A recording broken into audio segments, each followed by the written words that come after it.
眼神跟从前也不一样啊。爹，您糊涂了，女儿已进宫数月，哪能跟在家里当姑娘时一样啊？面色怎么也变了？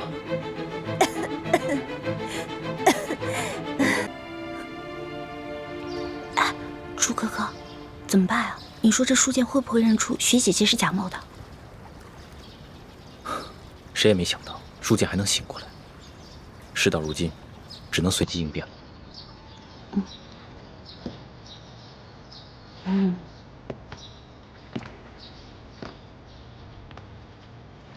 你们两个在悄悄商量什么？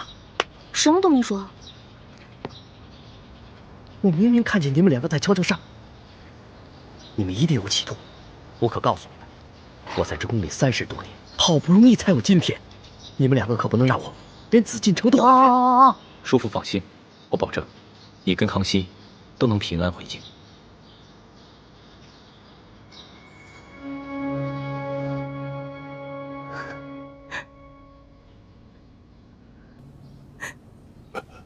皇上，先别急着起来，安心躺着。帅卿，不仅朕来看你了，你看，还有谁一起来了？爹，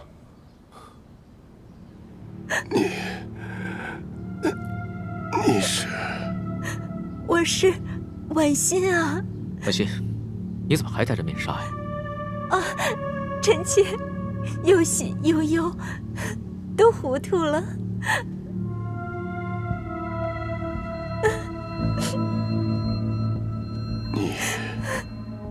你是婉心？真的是婉心？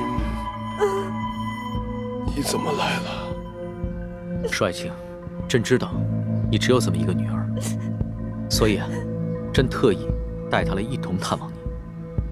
临出宫前啊，朕已经封婉心为丽嫔了，入主永和宫。谢主隆恩。婉心啊，你既然封了嫔，你就是爹的主子了。从今天开始，不要再来看爹了，要好好的伺候皇上。婉心啊，你忘了刚刚朕怎么跟你说的？别老顾着哭啊！皇上，臣妾忍不住，臣妾忍不住。行了，那你先去一边，稳定稳定心思。朕先和你爹说几句话。是。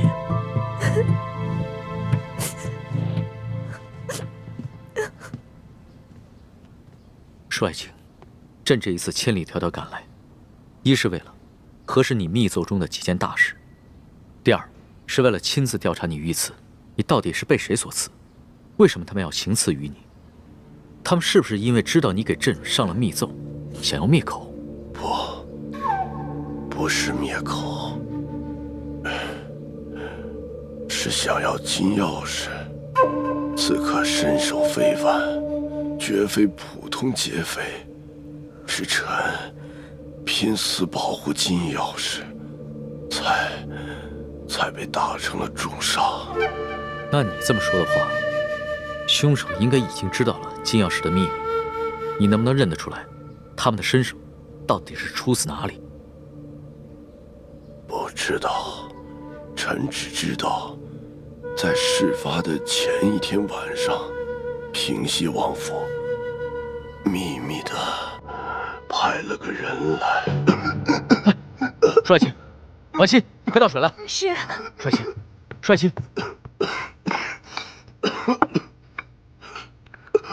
帅卿，你先缓过这口气再说。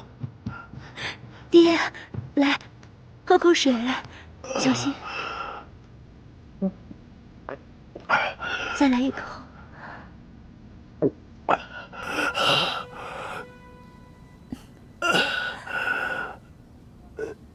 怎么样，好些了吗？你刚刚说的平西王派谁来？派他来做什么？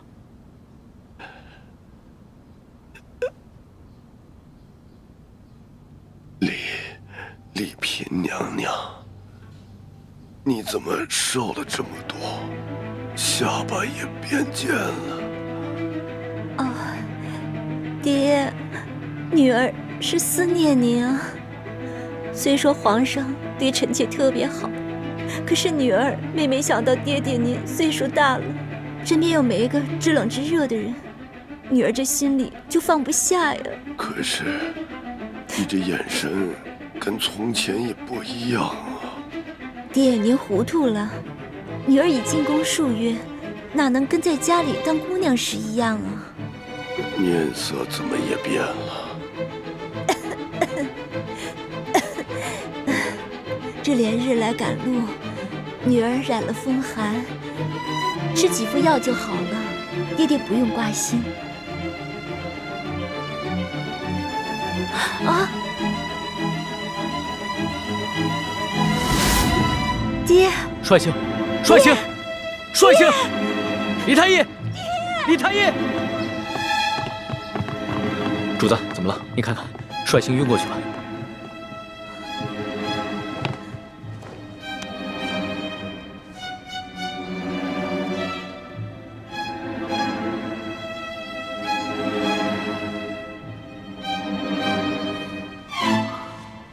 主子，舒大人的脉象很不好，只怕随时都可能。啊！那可还有救？真尽量一试。只是舒大人本就重伤未愈，又元气大伤，好不容易见到了主子，还有丽嫔娘娘，难免心情激动，多说了一些话，自然便撑不住了。至少3日之内，不宜再让他受到任何的刺激，更不能让他说话，否则再次耗损元神，恐怕就无力回天了。知道了，你先去煎药吧。臣遵旨。丽嫔娘娘，主子，要不然咱们也先出去吧，让舒大人好好在这儿静养一下。李德福，你留在这儿，亲自照顾舒剑。这。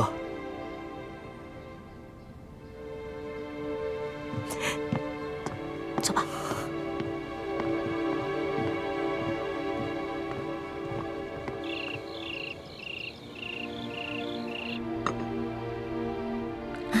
真没想到，这个舒剑受了那么重的伤，居然还能发现我跟舒婉欣的细微不同。多亏我在他的水里下了迷魂药。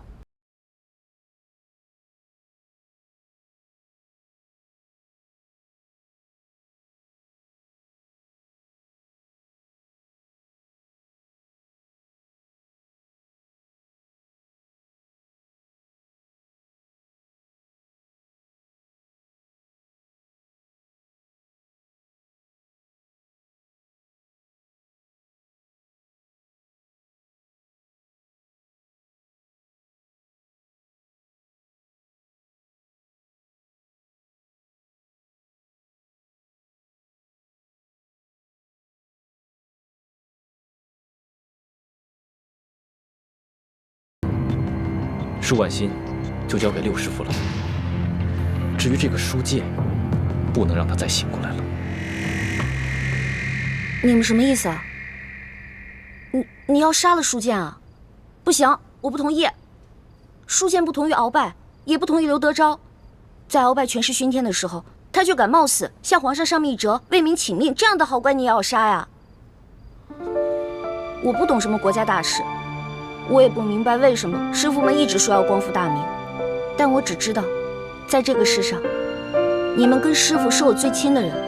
既然你们说我们是大明的子民，那我就有责任跟你们一起光复大明。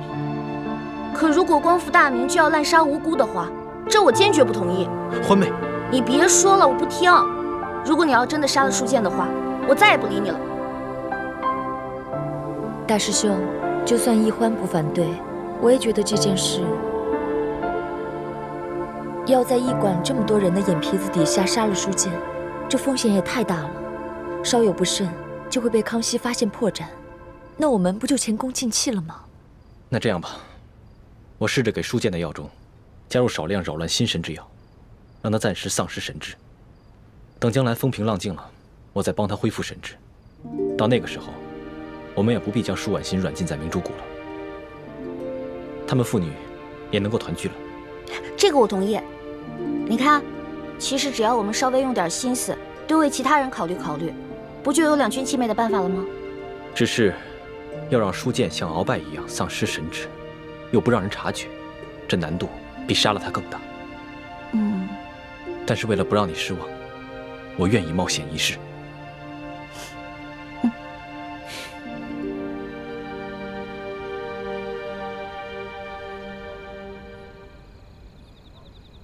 二公子，本钦差听舒大人说，就在案发的前一晚，平西王爷曾经派人来找过你。不错，事发前一晚，我父王确实派人来找过我，只因为我等刚出云南境内，就遭遇了一股劫匪。不仅我父王进贡的一些云南特产，还有一些值钱的财物，全都被劫匪给劫走了。哦，我父王十分震怒，所以就派人过来追问详情。我与石副将把情况禀报清楚之后，他们就返回滇都去复命了。怎么了？龙大人有什么疑问吗？啊，没有什么疑问，本钦差不过就是随口问问罢了。不知钦差大人还有别的要问的吗？没事。那卑职先行告退了。好。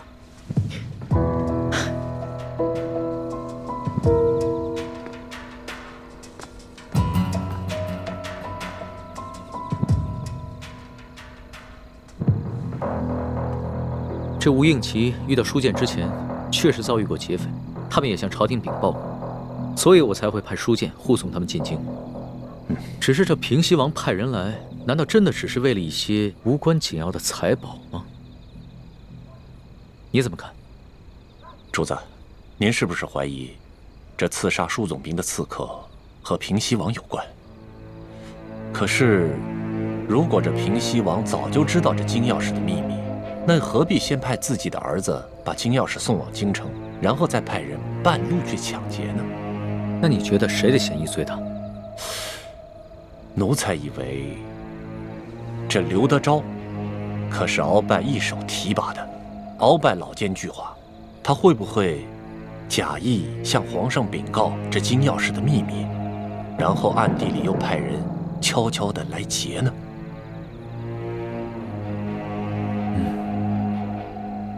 主子，主子，书剑大人他没了。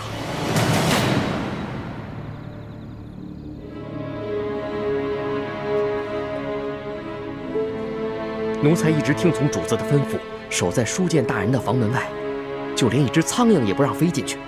可是刚半夜的时候，奴才就腹内疼痛，我等不及换班的人来，就去了趟茅厕，前后才一盏茶的功夫。等我回来，舒大人他就……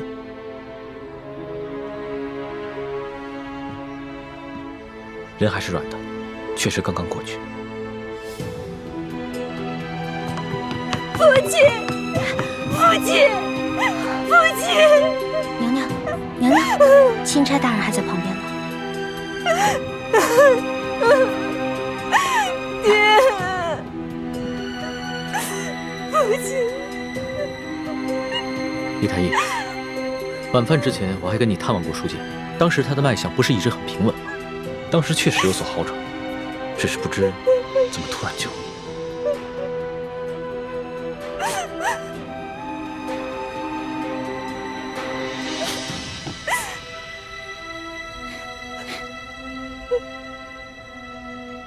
怎么了？有什么发现吗？舒大人身上有一股辽山参的味道，但是卑职所开的药方中并无此物。辽山参，此药有毒吗？此药无毒，但舒总兵重伤之下命在旦夕，此时用大补之药，反倒成了他的催命符。所以你的意思，舒大人是被毒死的，是吗？可以这么说。舒大人冒死为民请命，如果还有人毒害他，那这个人就是是非不分、丧心病狂了。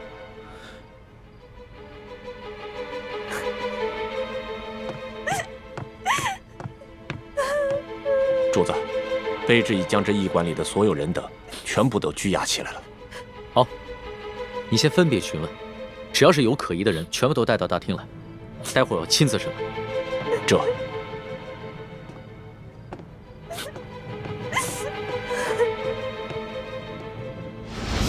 朱哥哥，你实在让我太失望了。欢妹，人不是我杀的。不是你杀的，不是你杀的，是谁杀的？你对我就这么没信心吗？今夜我在叔父的饭菜里放了一些泻药，等他腹痛去了茅房，我正准备悄悄潜入书剑的房间，为他服下迷魂丹，不料我却发现。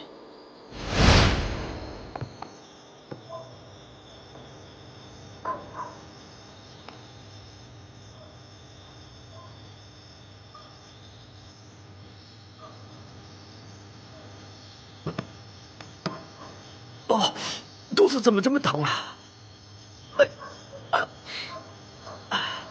咱家换班的人怎么还不来呀？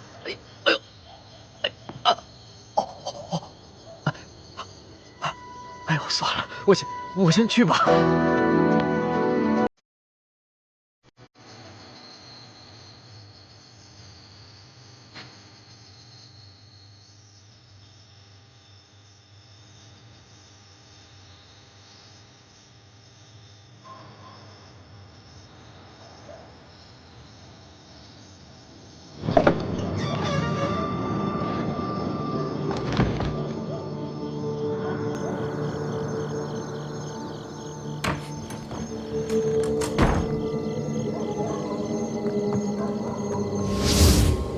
你是说有人抢在你之前杀了书剑？没错，而且那个人我们都认识，是这个驿馆的驿丞。驿丞？驿丞为什么要杀书剑啊？你就这么不相信我？康熙说什么你都信，偏偏我说什么你就不信。不是，朱哥哥，你先别生气啊。现在听你这么一说，我心里的石头落地了。知道吗？如果你为了光复大明，变成了心狠手辣、不择手段的人，那样我会很难过、很失望的。你放心，光复大明是我一生的责任，我无法逃避，只能全力以赴。但是在我心里，永远把你放在最重要的位置。你的朱哥哥宁愿死，也绝不会让你失望，让你憎恨。朱哥哥，你能不能别这样看着我呀？你跟我说的这些话让我觉得压力特别大。你不要觉得有压力，这是我对你的心。至于你对我的心，都听凭你的意愿，我绝不勉强。你说那个驿丞为什么要杀书剑啊？早不杀晚不杀，偏偏这个时候杀他。我也不知道。康熙已经命索额图挨个审问所有的人。我虽然没有办法出面拆穿驿丞，但这个小小的驿馆早就被索额图所带领的大内侍卫在暗中包围，外人根本无法进入。要想查出在夜间行迹可疑之人，并非难事。糟了，这樊姐姐叶哥哥还在驿馆当中呢，他们会不会被索额图当成疑凶啊？小师妹，我们没事，放心吧，叶哥哥，没事就好。小师妹，大师兄，我们又见面了。叶师弟，你送给欢妹的金手镯很好看，我替她谢谢你。我本来想让她把那手镯戴上，好歹别辜负了你一片心意，但她自己不愿意戴，所以……叶哥哥，我现在的身份是钦差大臣的丫鬟，所以我身上不能带贵重的东西。不过你放心吧，我把那个金手镯已经好好的收藏起来了。不戴就不戴吧，收好就行了。大师兄，索额图已经找我们问过话了，有吴应奇作保，他也不敢为难我们。那就好。如果不出所料的话，康熙应该很快就会查出是驿丞下的毒。不，真正毒死书剑的不是驿丞。书剑伤情好转，肯定是吴应奇和石青红不愿意看到的。而正巧师姐的房间就在石青红和吴应奇的对面，所以今天晚上我也让师姐多留意一点他们那边的动静。我一直观察着对面的房间，结果发现石青红悄悄从房间溜去。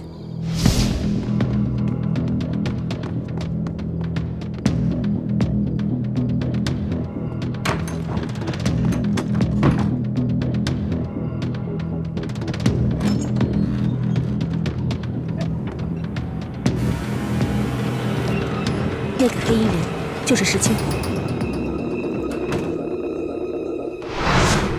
难道今晚潜入书剑房间的，除了我跟奕成，还有石青红？没错。大师兄，我们何不借此机会，调解康熙跟吴三桂之间的矛盾呢？这是一个好机会。叶师弟，你一向心思缜密，思虑周全。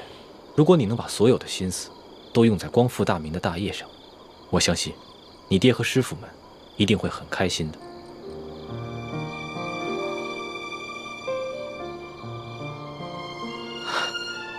我知道了，大师兄，我一定会抛弃杂念，一心光复大明大业。好，但愿你能说到做到。啊，此处不是说话之地。索额图已经将驿馆的人通通绑起来，等着康熙亲自审问了。我和叶师弟也得赶紧先回房间了，你们也快点去听审吧。好，注意安全。走，注意安全啊！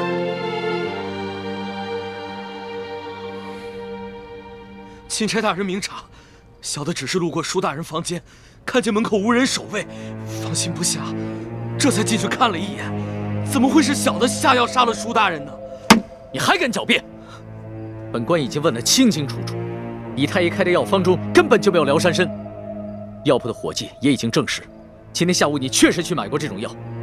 驿馆的人也看到你夜晚之时悄悄进过厨房。大人饶命！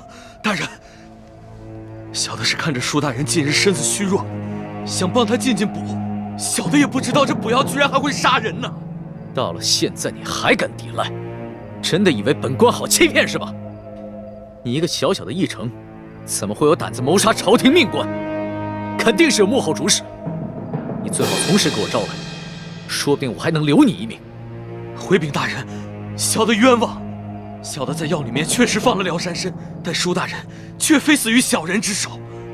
今晚，小的端着药碗去给舒大人送药。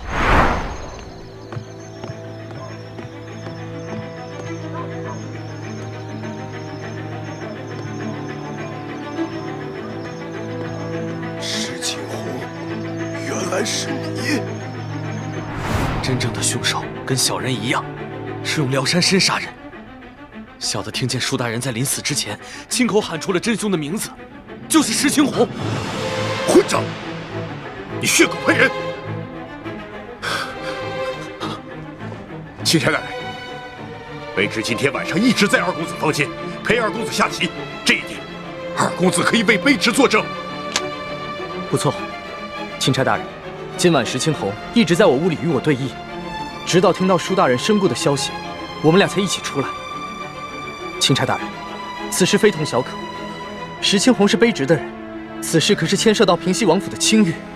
我父王历来是效忠朝廷，效忠皇上，我吴应奇也是深受我父王的教诲，对朝廷对皇上，那是忠心不二。还望钦差大人明察。二公子请坐吧。这点本官自有主张。石青红，你既是整晚都与二公子待在一起，那可有别人作证了？房中并无他人。房间既无他人，那谁知道你是不是在包庇他呢？这位姑娘，似乎对吴某有些敌意。休得无礼！这平西王乃是国之栋梁，朝中良臣，不可无端猜测。倒是你驿丞，你虽已承认有杀人的动机，可究竟是谁指使你这么干？无人指使，是小的与舒大人有私人恩怨。舒大人官拜三品，你一介小小驿丞，恐怕连给舒大人提鞋都轮不上，何来私人恩怨之说呀？不瞒大人，舒大人曾经因为小事给了小的一马鞭，小的就此怀恨在心。但舒大人确实不是小的杀的，还望大人好好审问石青红。够了！我平西王府与你素昧平生，你为何硬要将这屎盆子扣在我平西王府头上？小的确实亲耳听见舒大人临死的时候说的是你的名字，小人没有撒谎。你青红，不得鲁莽！钦差大人，自有公道。医生，你本就是一个小小的议臣，哪有胆子谋害朝廷命脉？你最好老老实实的说出你的幕后主使，要不然的话，很可能会罪加一等，连累你的家人。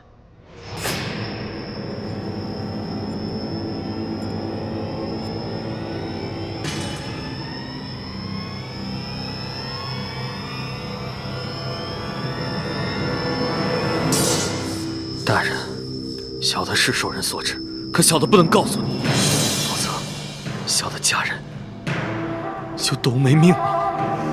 小的有罪，可他们是无辜的。大人，就让小的以死谢罪吧。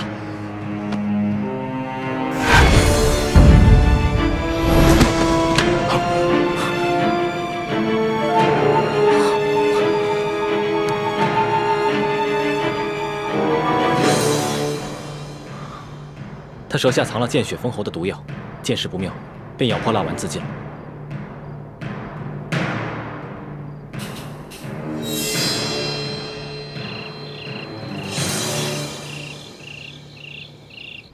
今天晚上我看见的人是义成，但是抢在义成前面的是石青红。看来想对舒剑不利的，应该有3路人马。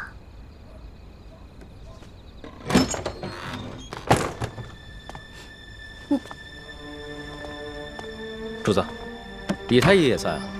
一嫔娘娘悲伤过度，我来给娘娘诊脉，开一些疏散之药。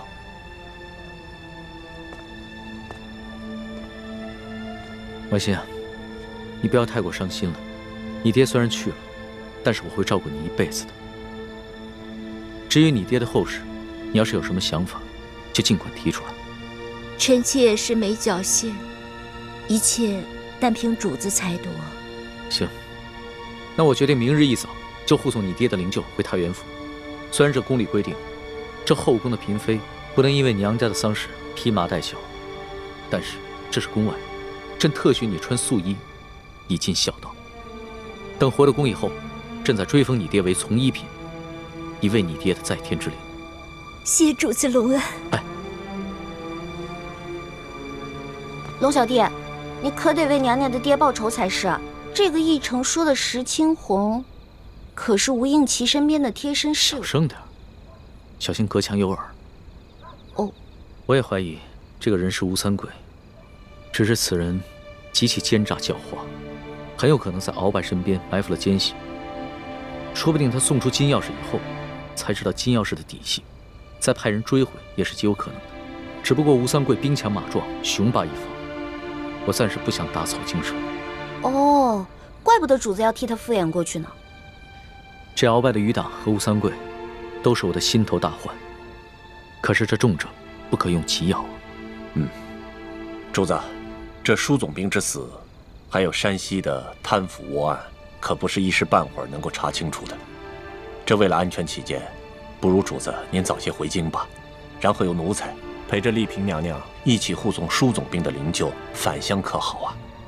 索大人所言极是，主子还是早点回京吧。行了，我知道你们担心我的安危，但是这次出宫以来，所见到的事情简直闻所未闻。纸上得来终觉浅，我还是想在这山西多待几天，多体察一下民情。可是主子，现在这情况实在是太复杂了，这万一出现什么意外，奴才怕是担当不起啊。身为天子，最大的威胁不是一些宵小之徒的暗杀，而是没有能力治理好这个国家，让百姓天天盼着你死。我不可能一辈子都待在深宫里面，仅凭折子来治理天下。虽然在这儿体察民情会冒一些风险，但是既是值得，也是应当。龙小弟，说得好，我支持你。以后无论你做出什么决定，我这个老大都会拼命保护你的。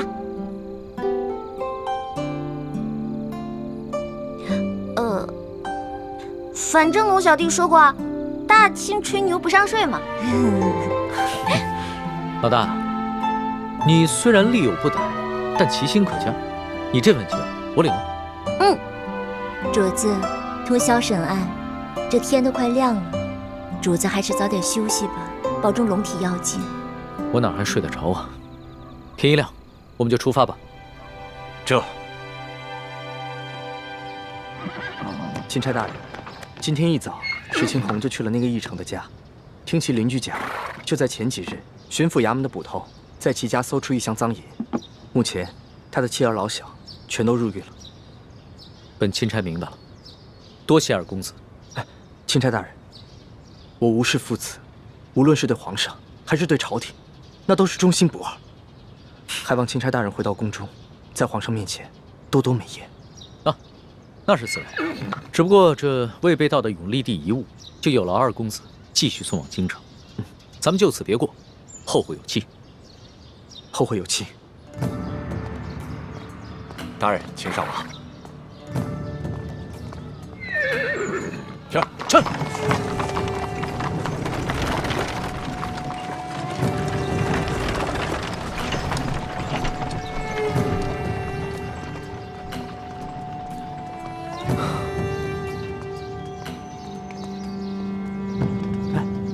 倩影姑娘，不如趁着清晨天气稍凉，我们上路吧。好。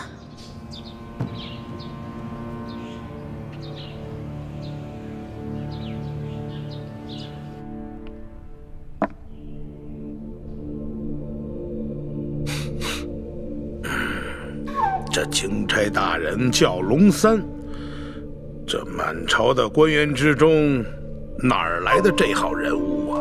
这龙大人一行十分低调，一直身着便衣，从不惊动地方官府。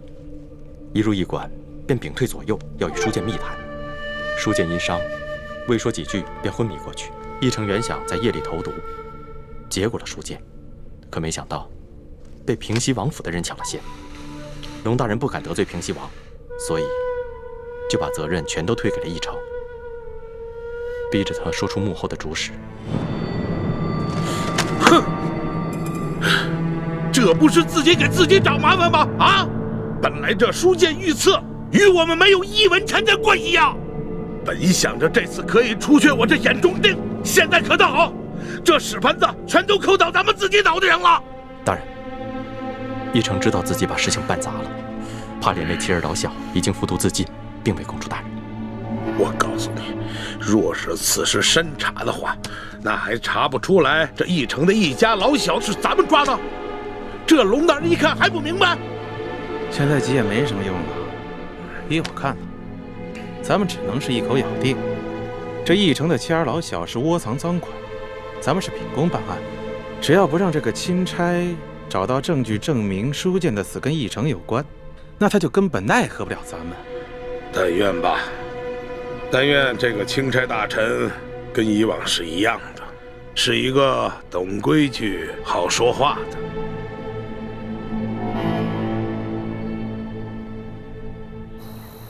这吴应奇的反应还挺快，他连夜派石青红去这个义成家里查探。据他的意思，这个义成应该是受了山西巡抚刘德昭的胁迫，所以才会铤而走险，毒害书剑。主子，你可千万不能相信吴应奇的话，这事儿分明是吴三桂跟刘德昭两路人马都想刺杀舒总兵。这刘德昭想杀舒总兵，肯定是认为舒总兵手里有他的什么把柄，而劫走金钥匙刺杀舒总兵的人，肯定就是吴三桂那批人马喽。放心吧，我心里有数。龙小弟，你一会儿别骑马了，骑马太辛苦，你还是上车来吧。那可不行，我现在的身份是钦差大臣，怎么可以跟丽嫔同坐一辆马车呢？再说了，这驿馆的风声闹得那么大，肯定已经传出去了。要是我的身份也暴露的话，那可就真的危险了。肯定已经传出去了。要是我的身份也暴露的话，那可就真危险了。是啊，主子。哎，主子，您先喝口水吧。要不一会儿到了前面的集市，咱们再给您买辆马车。不用了，相比正在挨饿、流离失所的百姓，我这点苦算得了什么？拿去喝吧。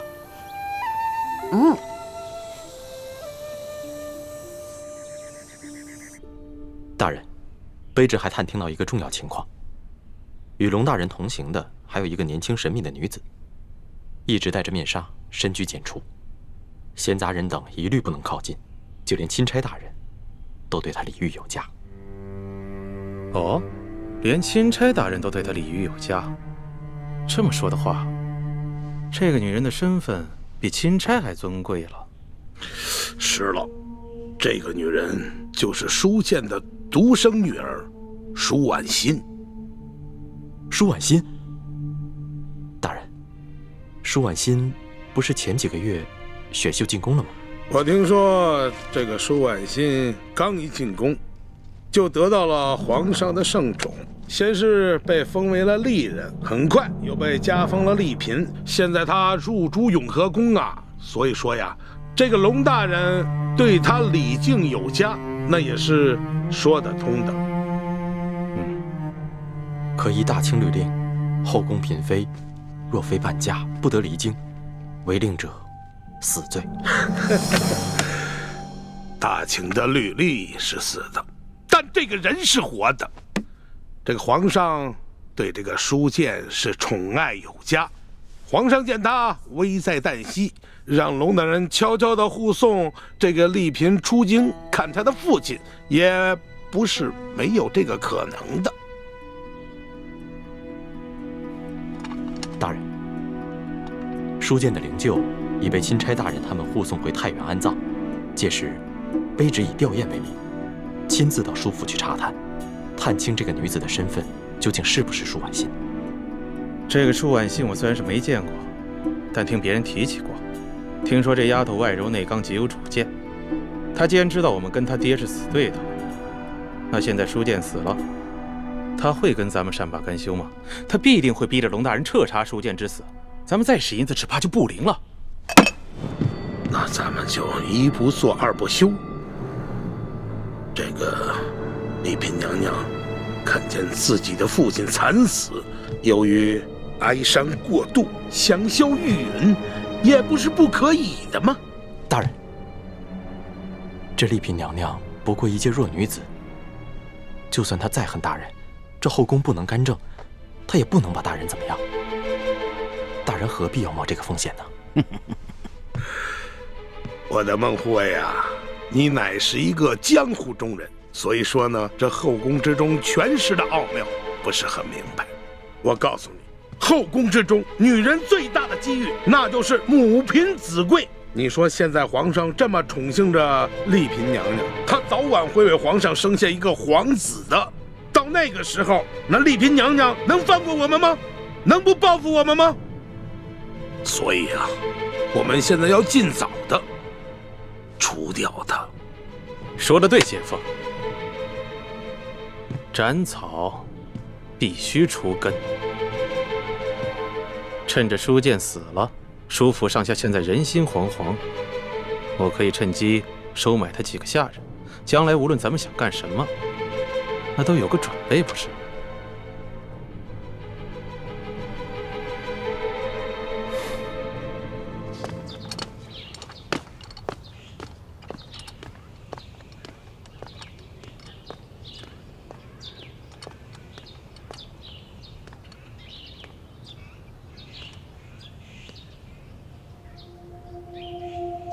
婉心，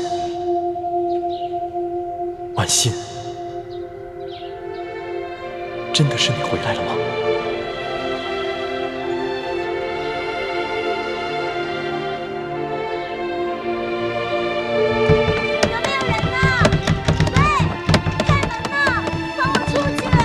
有没有人呢？喂，有没有人呢？切，放我出去！还想出去？放我出去！喂，有没有人呢？放我出去！放我出去！快别哭喊了。咱们这庄园啊，地处郊外，整个庄园有上百亩地，都是咱们老爷的。你就算喊破喉咙也是无用。喂，你们老爷是谁呀？为何这样强抢民女？我们老爷姓裘，叫裘贵。裘贵？怎么听着这么耳熟啊？我们老爷乃是这山西商会的会长，是太原府的第一大粮商。去年，老爷的姐姐嫁给了巡抚大人，深受巡抚大人的宠爱。你说，你还能上哪儿喊冤去？哦，原来这个裘贵就是刘德昭的人。刘德昭是我爹爹的死对头，还好我刚才晕过去了，不曾说出自己的身份，不然不仅会连累我爹，而且还会被重新送进宫去，那样我就再也见不到我的孟哥哥了。姑娘，不瞒你说啊，我们也都是被裘老爷连哄带骗，甚至变相强抢来的。这刚一来啊，也是这样又哭又闹的，可是时间久了，慢慢的也就接受现实了。唉，你说现在这荒年能活下来就不错了，哪里还敢奢求更多啊？姑娘，不如你就老老实实的在这府里住下来，老爷自会好吃好喝的养着你，岂不是比你在外面颠沛流离、忍饥挨饿的好？多谢姐姐开导，只是不知道这裘老板把我掳来要做什么呀？是要让我为奴为婢吗？姑娘生得如此美貌，老爷怎么舍得让你为奴为婢呀？不过这老爷的姐姐怀了身孕，这多半啊是要把你献给巡抚大人。献给巡抚大人？可是，那裘老板就不怕我跟他的姐姐争宠啊？不瞒姑娘，如今夫人有了身孕，不能侍奉巡抚大人，老爷把自己的人献给大人以填补空位，总比大人自己另纳新欢的好吧？姑娘，你就别哭闹了，只要你乖巧听话，肯配合，老爷一定会好好对你的，你这不就终身有靠了？刘德昭没见过我的面，不会认出我是他死对头舒剑的女儿。等我进了刘府，然后一摊琵琶，孟哥哥一定会来救我的。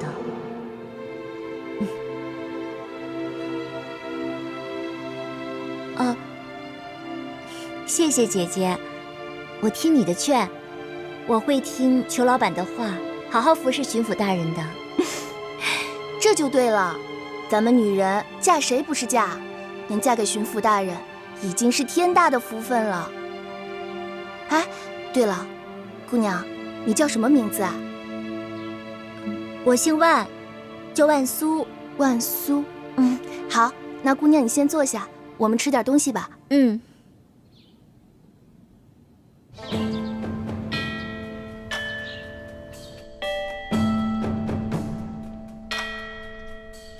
索图说，李氏兄妹倒是没什么异常的举动，对皇上也算是忠心呢。不过呢，这舒剑呢，居然在皇上的眼皮底下被人害死了。皇祖母，这暗杀舒剑的幕后主使，不只有刘德昭，还牵涉到吴三桂，那皇上此行岂不是危险了？您还是劝劝皇上，让他赶紧回京，不要再去太原了吧。来不及了，皇上此刻恐怕是已经到了太原府了。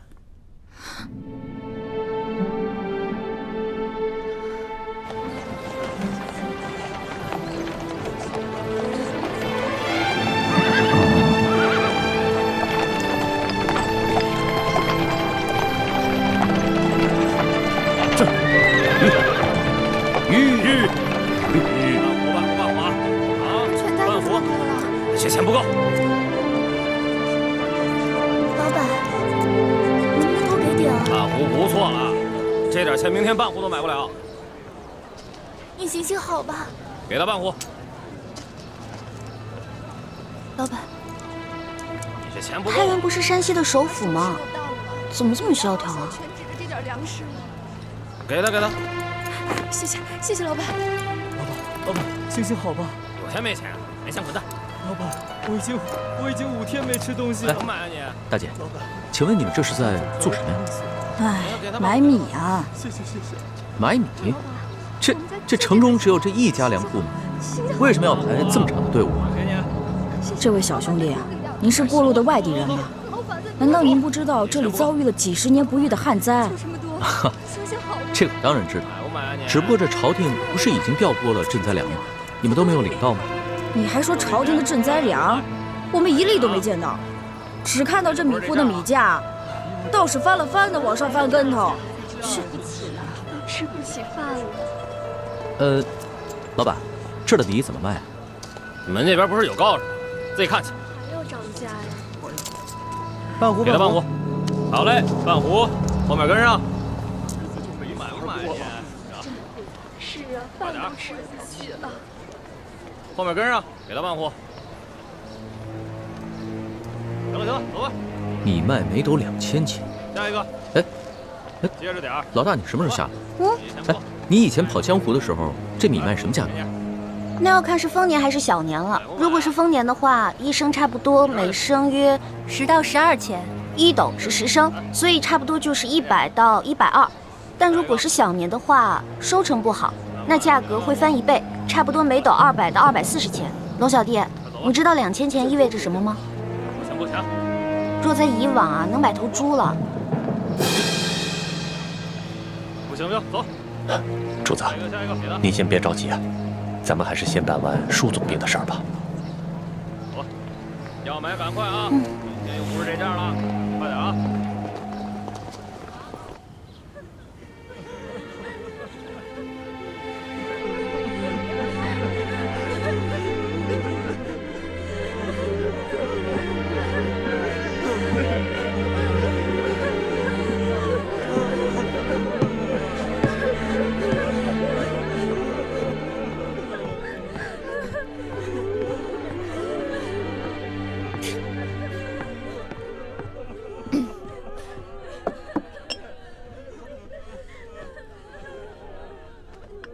老奴参见丽嫔娘娘。嬷嬷免礼。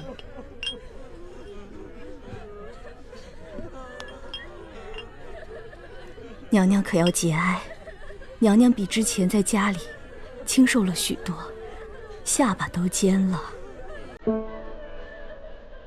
娘娘在宫里享年亲人，茶不思饭不想的，所以啊，自然是清瘦了许多。哦，是不是在宫里饭菜不合娘娘口味？娘娘小时候最喜欢吃奴婢做的羊乳蒸糕了，奴婢刚刚为娘娘做了些。啊，嬷嬷有心，只是本宫现在什么都吃不下。哎呦，这个不行，老爷现在不在了，娘娘更要保重身子。娘娘小时候不开心，不肯吃饭，但凡闻到老奴做的羊乳蒸糕，就会胃口大开。娘娘，来，您闻闻。啊，先拿开吧，先拿开吧。娘娘，这是怎么了？这是您之前最喜欢的味道，怎么现在一闻就想吐啊？我现在不喜欢这个味道。娘娘是不是现在嫌弃老奴了？来。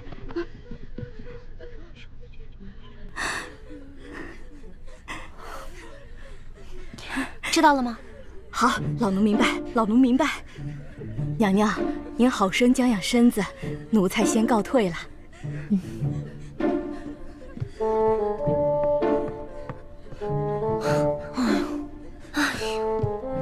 可算把他打发走了。一欢，你刚才跟他说什么了呀？我跟他说，你怀了楼种，而且这舒大人死的蹊跷。后宫嫔妃又争宠争得厉害，所以这事儿千万不能透露给别人。你这个小丫头，撒这种谎你还不害臊啊你？那怎么办呀？你看他在那一直唠唠叨叨的，我要不说这些，他能走吗？哎，不过徐姐姐，如果以后你再嫌他们的饮食不合胃口的话，就不怕别人看出来了。那倒是。可是这府上都是舒府的老人。该不会被看出什么破绽吧？舒剑已死，你的危机就解除了。而且这府里都是下人，即使你露出什么破绽，他们也不敢对你的身份提出质疑的，放心吧。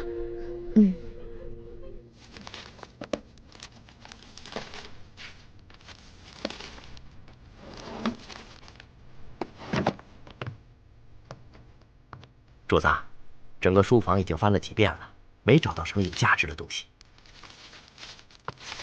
主子，您瞧瞧，这些文稿，新的旧的，这样混杂在一起，这说明我们来之前已经被人翻弄过了。看来这舒府的下人也被刘德昭买通了，书剑留下的文稿都已经被清理过。主子要不要会一会以刘德昭为首的山西官员们？万万不可！主子，您要顾着自己的安危啊。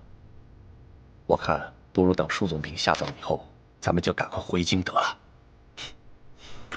就算我不会他们，他们也应该会来见见我这个钦差大臣吧。主子，各路山西官员前来吊唁，为首的有按察使大人和布政使大人，还有山西巡抚刘德昭的护卫孟祥和。看看，我所料不错吧？走吧，出去会会他。主子，那您可千万小心点，别让他们看出破绽来。放心吧，我刚亲政不久，这帮山西的地方官员还没见过我。是。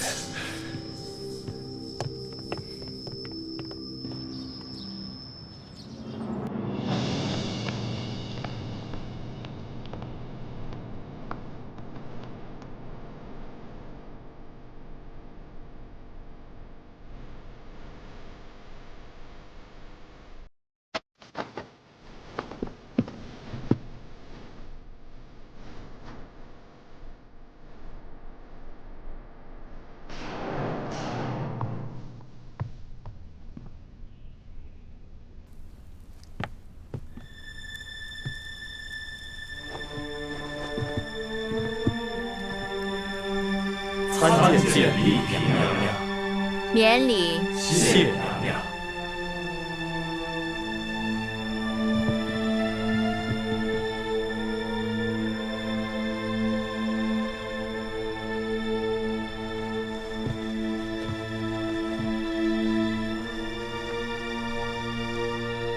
启禀娘娘，刘大人经闻舒大人噩耗，心情十分悲痛，本想立即赶来，却因太原府所辖诸县旱情升级，大人忙于政务，无暇亲自前来祭奠，故先派我等前来吊唁，并来向娘娘请安，请娘娘节哀。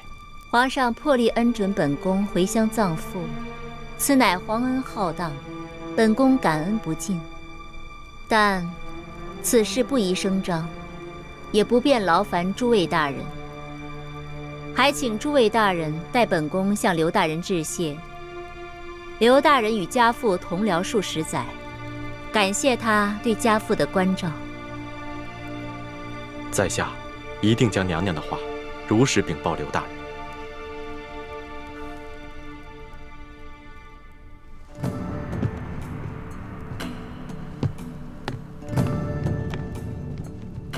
见过钦差大人。诸位同僚免礼。龙大人奉旨前来查办舒大人遇刺一案，刘大人托下官转告龙大人，我等山西地方官员将全力协助龙大人查案，若有需要之处，敬请吩咐。那就多谢刘大人和诸位同僚了。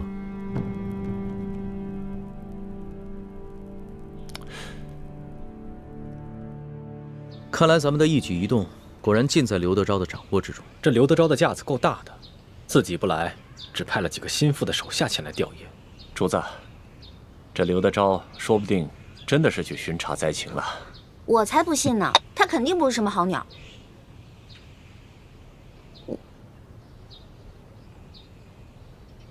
主子，奴才有句话，不知道当讲不当讲。这不是在宫里，这么小心翼翼干嘛？有话直管说。主子，我们出来所遇到的事情，虽无真凭实据，可桩桩件件都很难说跟刘德昭没有干系。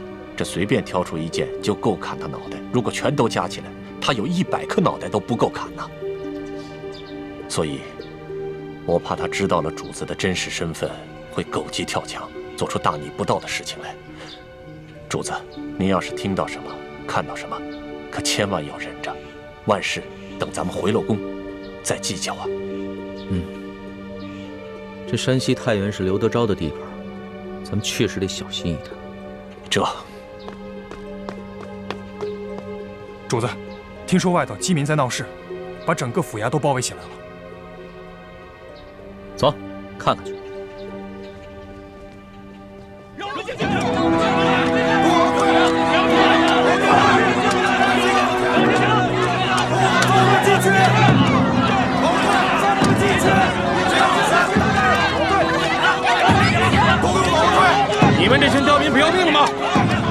带你们的狗眼看清楚，你们知道这是什么地方吗？巡抚衙门军机重地。我告诉你们啊，胆敢硬闯，就按律拿你们下狱。我们都快饿死了，还怕坐牢？快叫刘队长出来！对呀，让出来！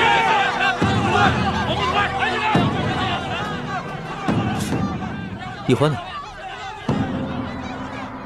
他呀，准是仗着自己轻功好，溜进府衙打探消息去了。这个丫头，真是不让人省心。你带人去找找，别出什么意外。好。乡亲们，听我说一句，稍安勿躁。想见刘大人可以，可是今天呀，他出去巡查了，你们围在这儿于事无补嘛。要是再不出来，我们可就冲进去了。对，冲进去，冲进去！老队，我不想活了是吧？老队，我看谁敢上来？给我拦住！老队，嘘，拦住！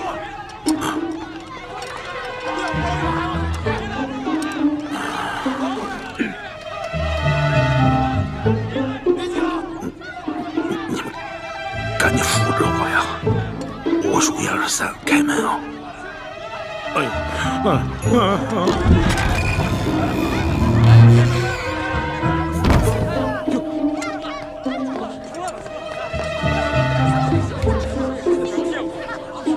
乡亲们，你们不是要见刘大人吗？刘大人来了！我告诉大家啊，今儿个天没亮，刘大人就去巡查几个受灾最严重的县，到现在呀，米水未进。大家看看，一脸菜色，啊，都饿瘦了。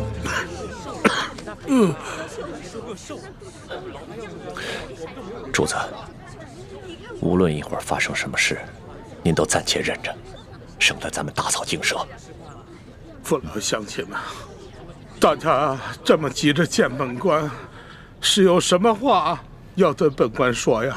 听说皇上有令，灾区的粥棚一天要供应早中晚3次，粥量可以果腹。眼下每日食粥1次不说，粥桶里的粥清的能看见人的影子，有的人的碗里连1粒米都没有啊！就是啊，1粒米都没有，怎么吃啊？有多少人饿死啊？父老乡亲们，我刘德昭，我有愧大家，我愧对大家呀！不瞒诸位，本官现在也是在场工程计呀。皇上调拨下来的赈灾的粮款早已经用尽了，本官为了与民能够同甘共苦，和我的家人是厉行节约呀，每日也是只食1餐呐，而每餐跟大家一样，同样是薄粥1碗呐。本官除了赈灾，每夜也是跪在佛堂之前，祈求老天爷能够开眼，降下甘霖的。可本官实在没有这个本事啊！奏折向朝廷不知呈送了多少回，可是本官也没有这个本事，让朝廷能够多给我们大家追加一些救灾的粮款。乡亲们呐，我有愧啊！我刘德昭有愧大家，愧对大家呀！难道朝廷真的没有给咱们拨付粮款吗？你看刘大人的脸色，的确像是多日不曾吃饱饭了。咱们那小皇帝一定忙着对付鳌拜去了，哪里还管得了我们的死活？乡亲们啊，我掏去心窝子说句实话，如今朝廷也有朝廷的难处，受灾的不只是咱们山西、山东、直隶、河南、河北，同样是遭受了旱灾呀。想来，这当今的皇上恐怕也是焦头烂额呀。可是，朝廷难道就眼看着我们老百姓饿死？皇上在紫禁城里，一餐就有几十上百道菜，哪里知道我们老百姓吃糠咽土的苦处啊！唉，哪朝哪代不是朱门酒肉臭，路有冻死骨啊！诸位乡亲啊，大家稍安勿躁。现下朝廷正在积极地筹措新的赈灾的粮款，乡亲们再忍耐忍耐，大家再等一等。虽然本官不才，但是本官要与你们大家一起硬扛着，期盼着、等待着这个老天爷能够给我们开恩垂怜。乡亲们，情况大家都看到了，你们围在这儿没有用啊！刘大人他一双手变不出来粮食，啊，大家呀得同甘共苦，对不对？散了吧，啊，散了吧！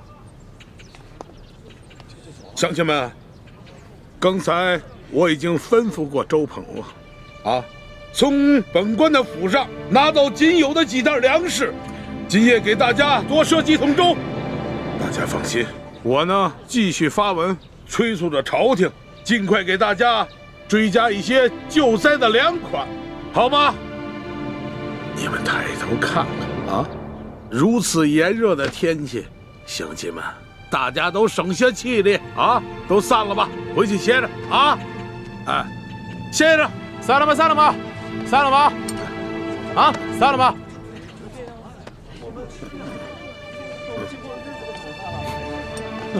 哎呦！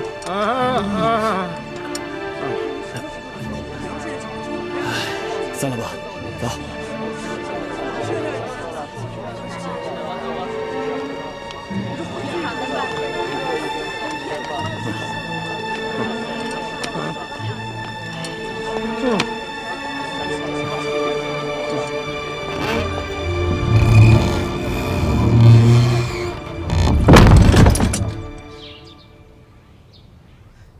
哎，文心，这刘德昭上的折子上面写的是8万6，哎，6万8千。韦主子，是68600公顷。啊，对，是这个数字。那受灾人口是？受灾人口是23万4千人。对啊，我让索额图按照每人2两银子1担米的数额发放粮款，还增加了额外应对特殊情况的粮钱，一共是文银50万两，粮食30万担。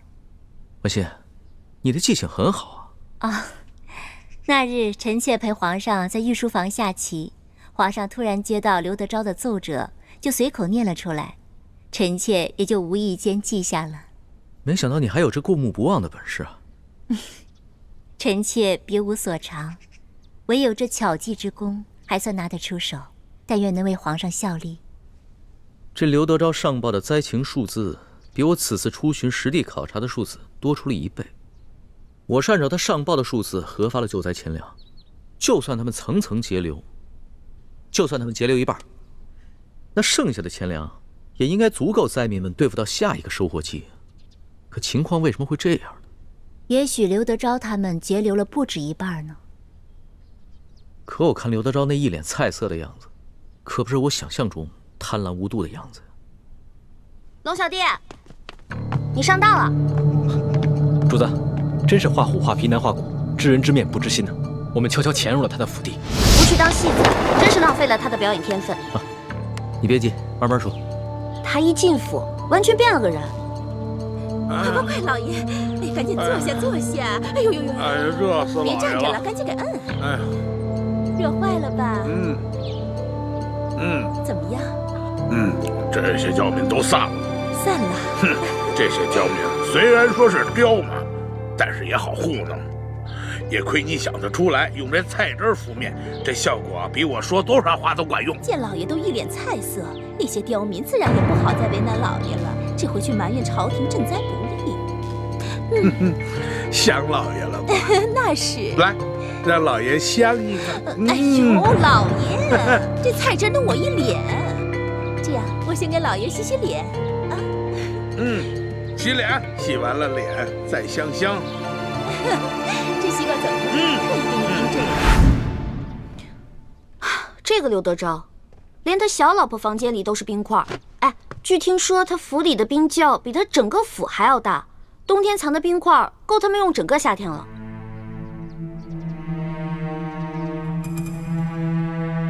随后，刘德昭把按察使大人、跟布政使大人等几个亲近的官员，还有几个大粮商们召集起来，开了一个会，商议对策。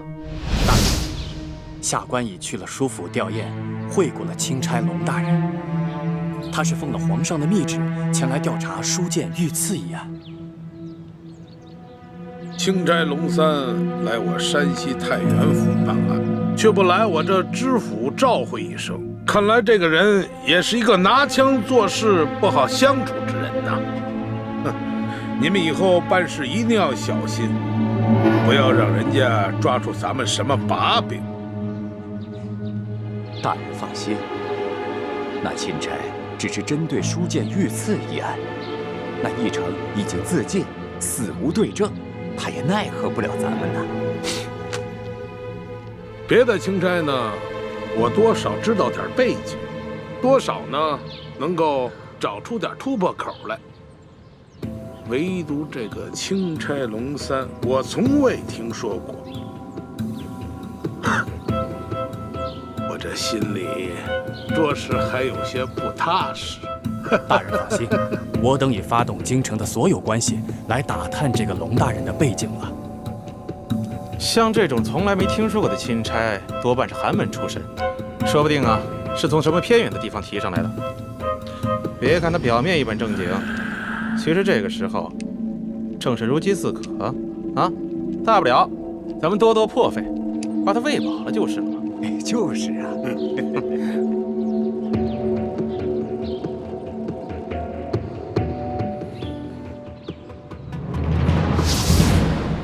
好，我倒要看看他怎么才能喂饱我，看看他到底能出多少价钱。他们这些人在如何对付钦差方面，显然是经验丰富的。他们对于主子的到来有所警惕，但并不十分在意。很快就转移了话题，开始商讨继续哄抬粮价，用赈灾的粮食再狠捞一笔，同时上旨夸大旱情，向朝廷索要更多的赈灾粮款。对于那些带头闹事的灾民，则派人暗杀。对了，他的小舅子裘贵也在其中，说是圈地任务已经完成了。杨槐村那